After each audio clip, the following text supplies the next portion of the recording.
Our Take Notice viewers are pretty smart. So can you guess what percentage of elder abuse goes unreported? Think about it. The answer is 95%. For every one case that is reported, 24 are not. Shocking, but true. It's as bad as sexual abuse. Today we're going to explore what is elder abuse, how to be on the lookout for it, and what to do if you suspect it.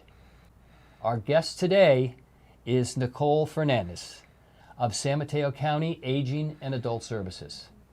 Welcome, Nicole, and thanks for joining us today. Thank you. I'm excited to be here. Right. So can you start off by giving us some examples of abuse? Absolutely. There are different types, such as if you see bruising or welts on an older adult that they can't explain, that might be physical abuse. If you hear a neighbor's son constantly yelling at her in frustration, or if there's the sound of smacking around, that might be emotional or physical abuse. Stealing a check from a grandmother's purse, all of that might be financial abuse, or scams and identity theft are very frequent types of financial abuse that occur. All right, we're hearing more and more about that these days. Right?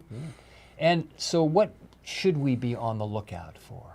Things like lack of communication where you've had a very healthy dialogue with them before, anxiousness in the presence of a particular child or caregiver, unexplained bruising, sores, or welts.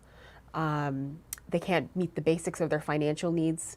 Maybe they can't pay their bills or their rent. Maybe they suddenly donate a lot of money to charities they haven't researched in a while. They start giving away money willy-nilly.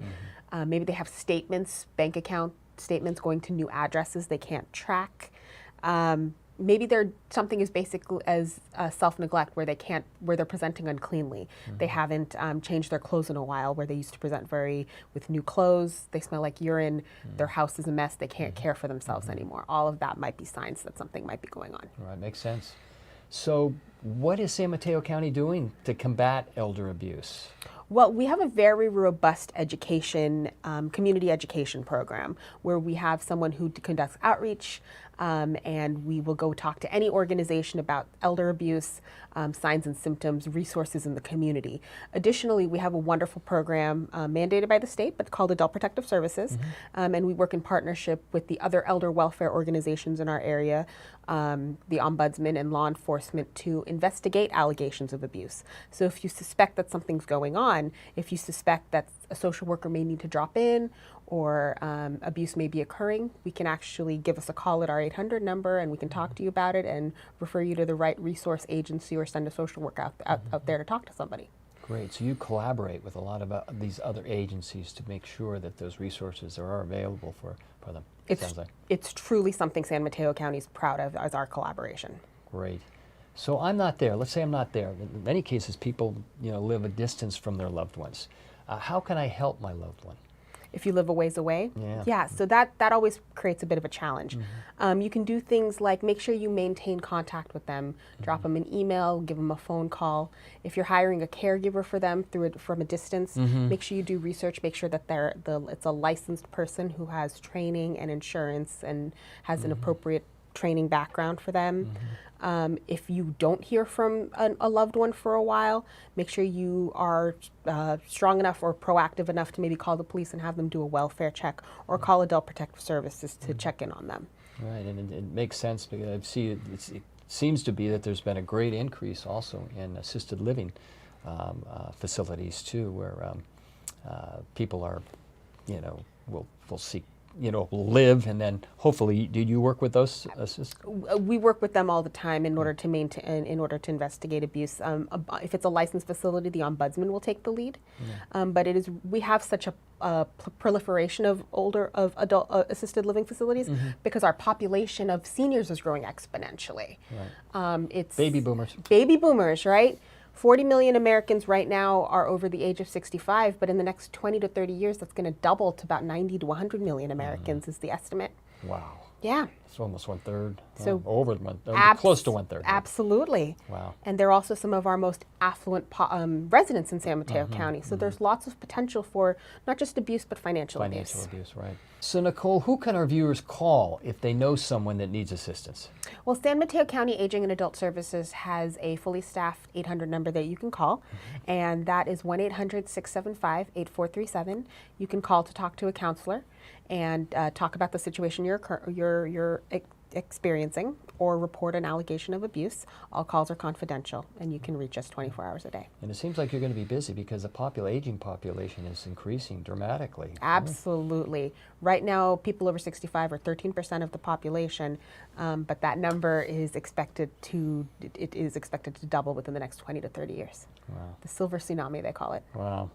Well, Nicole, I've learned a lot, and I really appreciate you being here today. Thank you very much. Thank you. The bottom line is, if you see something, say something.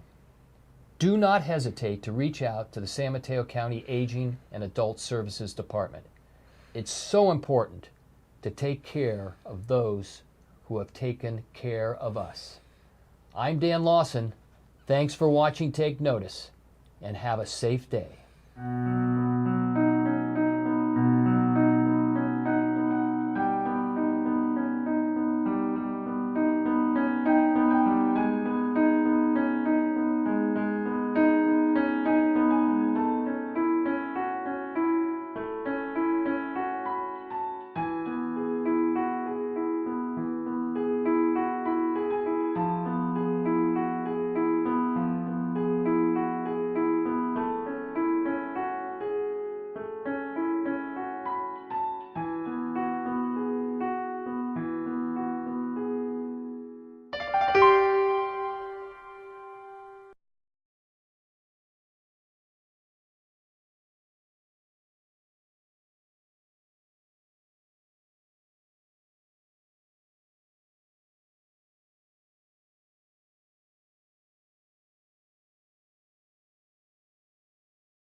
The bottom line is, if you see something, say something. Do not hesitate to reach out to the San Mateo County Aging and Adult Services Department. It's so important to take care of those who have taken care of us. I'm Dan Lawson. Thanks for watching Take Notice, and have a safe day.